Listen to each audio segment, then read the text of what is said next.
Welcome, Soul Visionaries. I'm your host, Youre Cohen, and you are now entering the Soul Vision Powercast, a place where we keep it unfiltered and raw.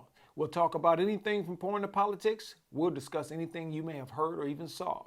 Today, we're going to talk about 18 signs that you are in an unhappy marriage, according to a psychologist. 18 of them. So listen close. One of these might be yours. Multiple signs may belong to your relationship. But nevertheless, listen. So let's kick it. Number one, this is a doozy because, hey, this is what's often affected most times when something is going bad is you're not having sex. Sure, everyone's libidos are different. But if you and your partner go from getting it on multiple times a week to every few months, there's a good chance at least one of you is feeling rejected and unwanted. What makes marriage romantic is the combination of physical and emotional intimacy that's reserved for just the two of you, says Fuhrman. Affection like this is rarely duplicated in other relationships, making it especially unique, she adds. So, when your desire for your partner or their desire for you starts to peter out, it can sting something fierce and lead to resentment that drives you apart. And especially if you all started out in the beginning, it was just really hot and heavy. And then all of a sudden, one of the partners, one of you guys just decide that, hey, I don't want it often. I don't want it that much. Communication. Y'all got to come together. Y'all got to talk about it. Y'all got to see what's wrong. And don't wait till it's one of those things where, you go from multiple times to every few months. Soon as one of you guys notices it, you have to kick it and you got to talk about it. You got to be upfront with it. And if you're the ones that's initiating the lack of sex, it will behoove you to talk to your partner on why you're feeling the way you're feeling, or just get the hell out the marriage. Number two, you have divorce fantasies. Imagining you're married to someone else or single isn't always something to worry about. However, routinely fantasizing about a life without your partner or comparing your actual life to an imaginary one in which you're married to someone else is a sign that you're no longer feeling some or all of the qualities that once attracted you to your spouse. And if you're okay with the idea of a life sans your partner, you probably don't actually want a life with them. So basically, what you need to do is stop jumping into marriages that you're not even jumping into marriages with folks that you're not even attracted to in the first place. That's how this happens.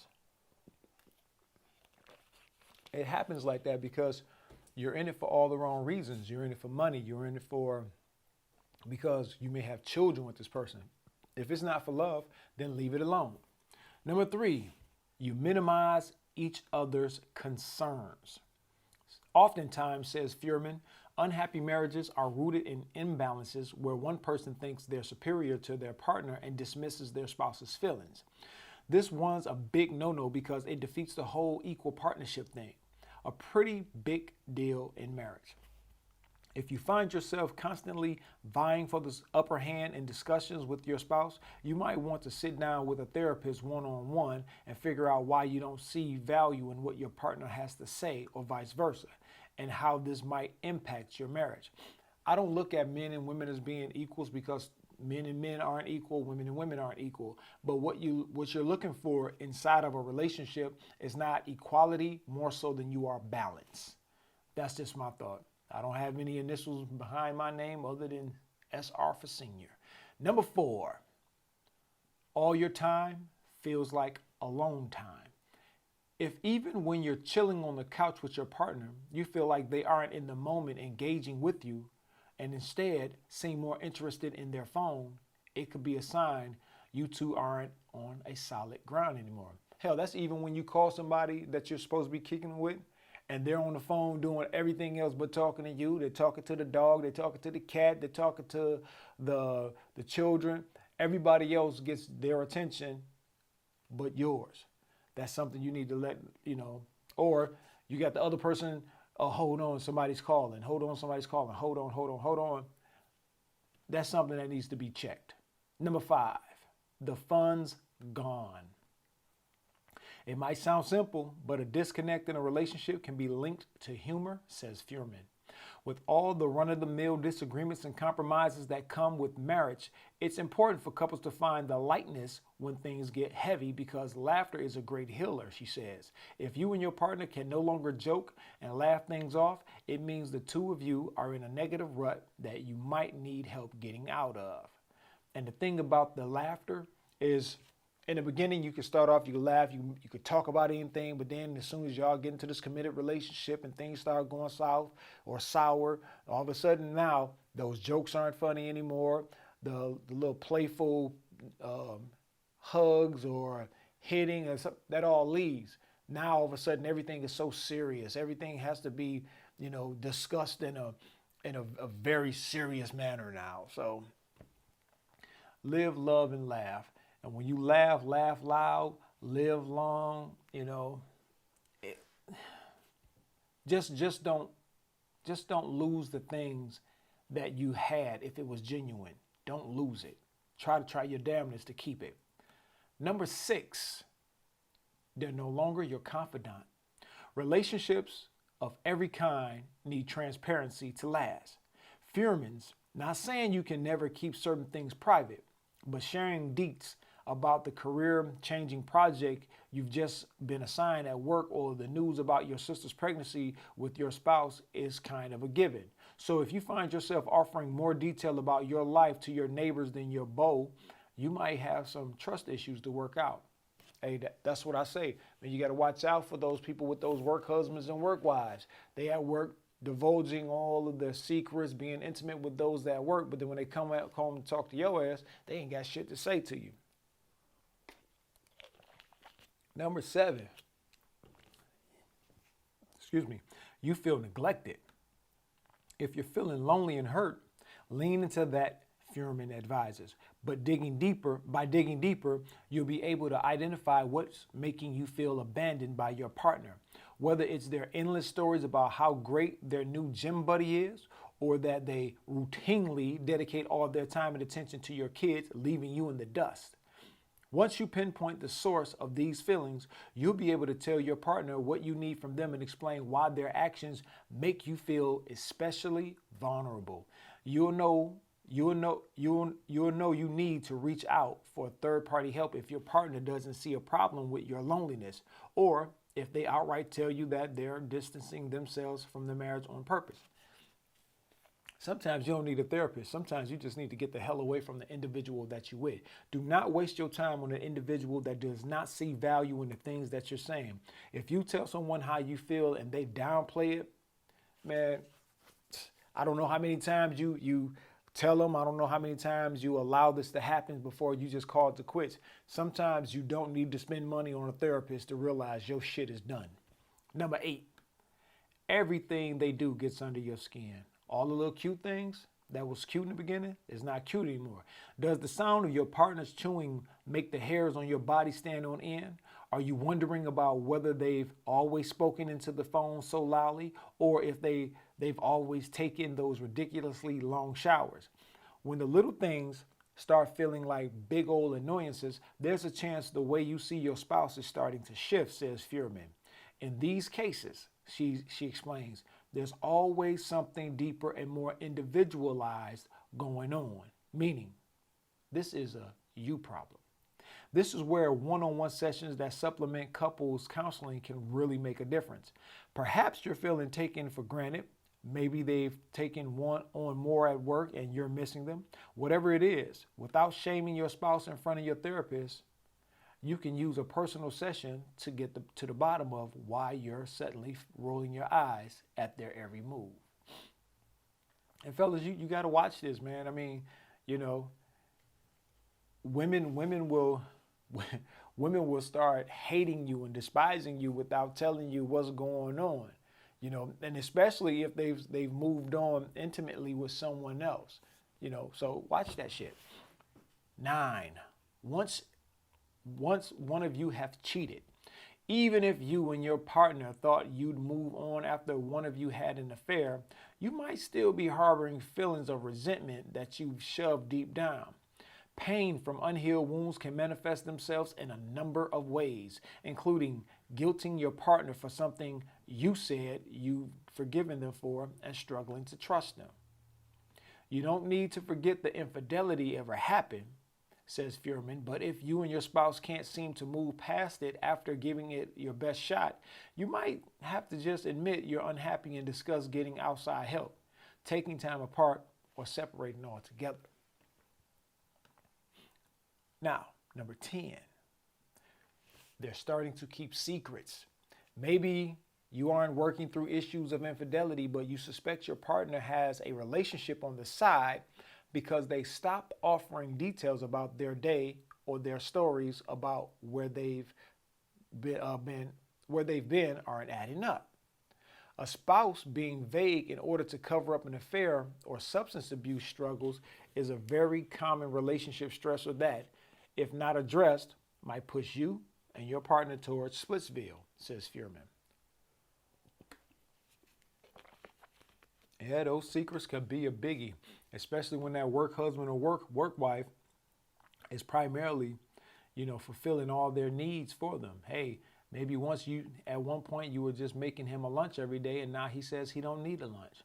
Or maybe you say, hey, babe, I'm going to come and see you I'm going to come drop by at work and take you to lunch. Oh, no, don't come. I'm good.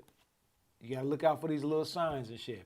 Number 11, most of your conversations turn into arguments. Now, I've been through this one. This right here it's like, man, it's a pet peeve of mine. If we can't sit down and have open, honest candor and communicate about what's going on, why even be together? But number 11, most of your conversations turn into arguments. This one's a little more obvious. But Fuhrman says spouses tend to downplay arguments and disagreements as normal couple happenings, when in fact, they're important signals indicating you and your partner don't want the same things out of life. Instead of minimizing your spats as common reactions, consider what you're arguing about, whether you're picking fights to cover up your hurt or how often you have the same arguments. You might find that you and your spouse are simply going through what you think are the healthy emotions of marriage when you actually just might not be a good fit for each other anymore. Man, if you can't sit down with your individual and speak on something without them getting upset, want to give you the silent treatment for days on end and this and the other, that shit ain't for you. Don't torture yourself trying to appease anybody else. Fuck them, move on, find somebody that wants you. But I'm telling you, this is my disclaimer. I'm not a PhD. I'm not a relationship coach or anything like that. I'm just somebody that's been through a whole hell of a lot in relationships. I know, like I said, I've been the cheater and the cheated on. I've been the taught and the caught. So, I know a little bit. Number 12, or you don't even argue at all anymore. Hey, sometimes no answer is an answer. Now, Ross calls these the cold fights, which can feel worse than having verbal arguments. This can manifest in different ways. You or your spouse are pushing down feelings. You're withdrawing and turning inward, and or you don't bring up aspects of the relationship that are bothering you. Sure, a lot of fighting is worrisome, but no fighting at all, that means the two of you don't think there's anything left worth fighting for in your relationship. The fix is for you and your partner to come up with a different method for conflict resolution, such as writing down your feelings so you can better articulate them to your partner instead of stewing in anger or indifference. When you decide on a method that works best, go back to your spouse and try to hear them out one last time. Note, with an open mind though. Say what you have to say and then try to come up with a resolution together. If that doesn't work, take your problems to a professional who can help you work through it. Now,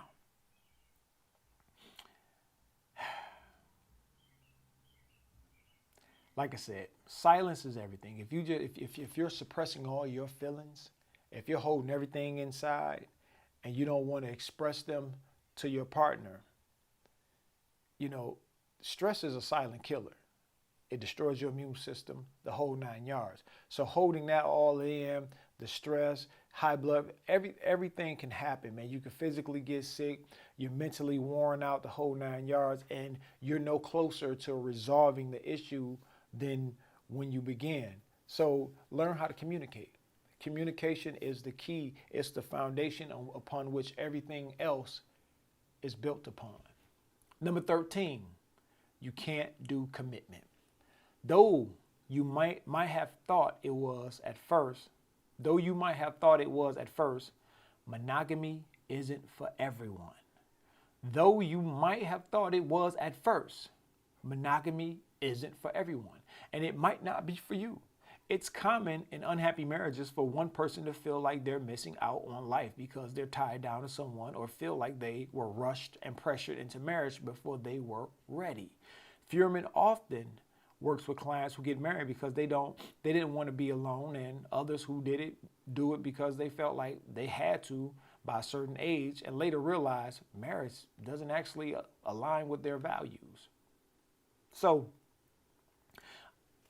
a lot of women have, I've read some stories that a lot of women don't want to get married, and that's fine. I mean, stop blaming men for, especially black men. Stop blaming black men for black women not being married, or black men don't want to get married. No, a lot of black women don't want to get married. They're chasing the bag, and when it boils down to it, they don't want to share with anybody because they don't want to feel like they're some upgrade or, a come up for somebody. So it's just one of those things.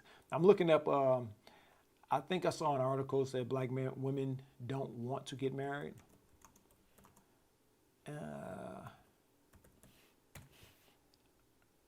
And it's just, it's just something that I read about, and I've seen black women saying, like they got an article by Marie Claire, and the title of it is called Marriage Isn't for Black Women, and,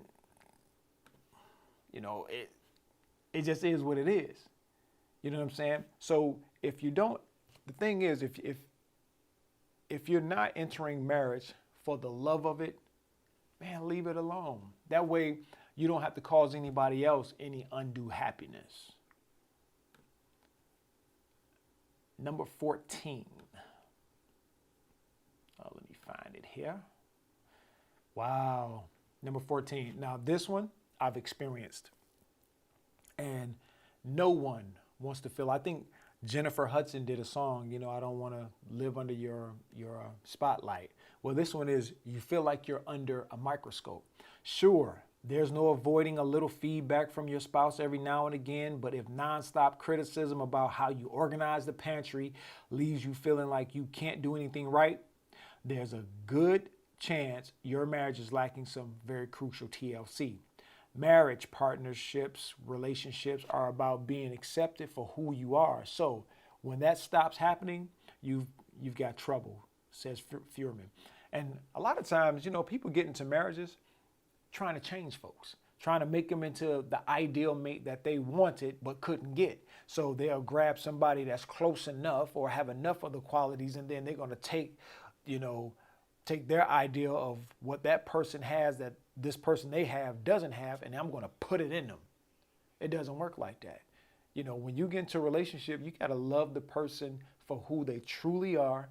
They need to love you for who you truly are. And if not, don't get involved in the first place. It's just really that simple. We're making love more complicated than what it should be. Stop lying to yourself. Number 15, they're always on the defensive.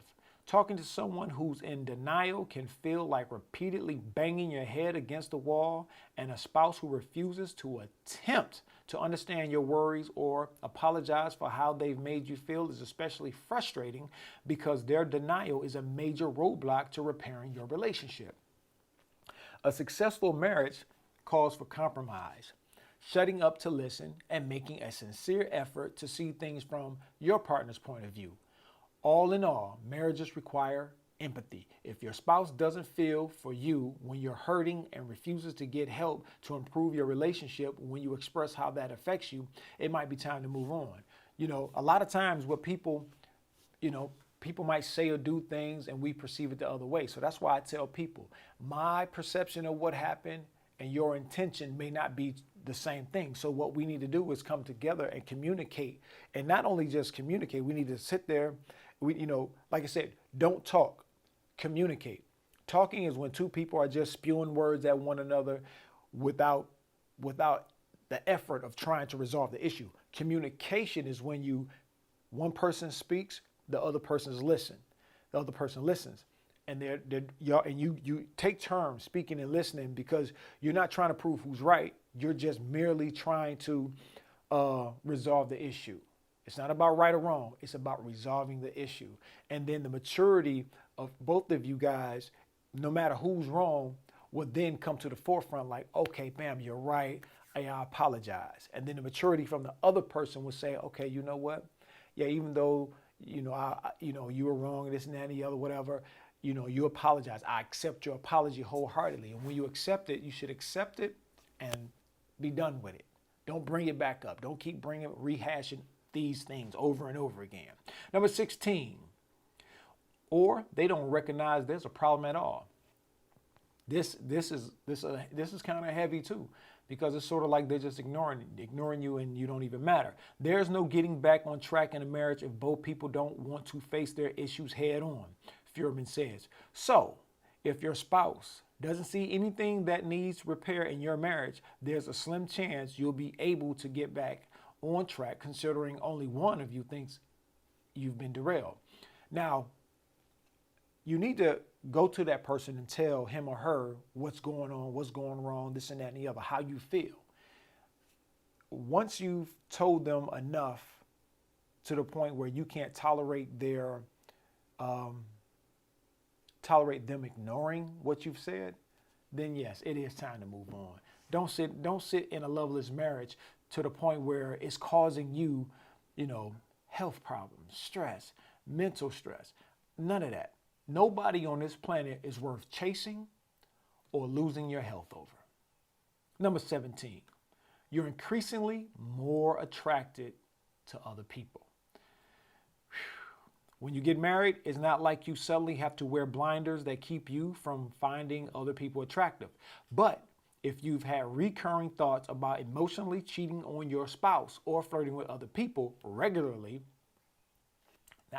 you shouldn't be doing it at all, flirting at all. But hey, it is what it is. Or spending time with someone in a way that will bring on a heap of guilt. If your partner found out, you're pulling away from your marriage, says Fuhrman. Chances are there's something missing from your marriage that you're searching for in other relationships.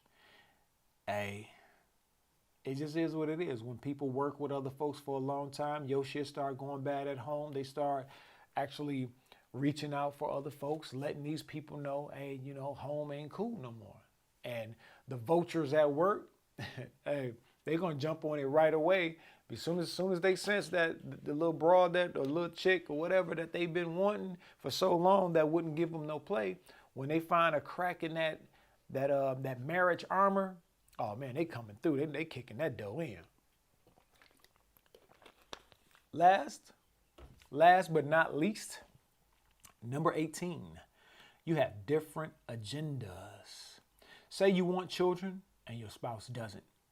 Say you see marriage as a way to deepen a relationship with a partner and your spouse felt saying I do was only important for tax purposes. If you're together for different reasons, it's not unusual for these opposing beliefs to drive a wedge between you two. And if you can't find a middle ground, you might have to find other people whose goals mirrors yours. And the question they're asking is, can you revive an unhappy marriage?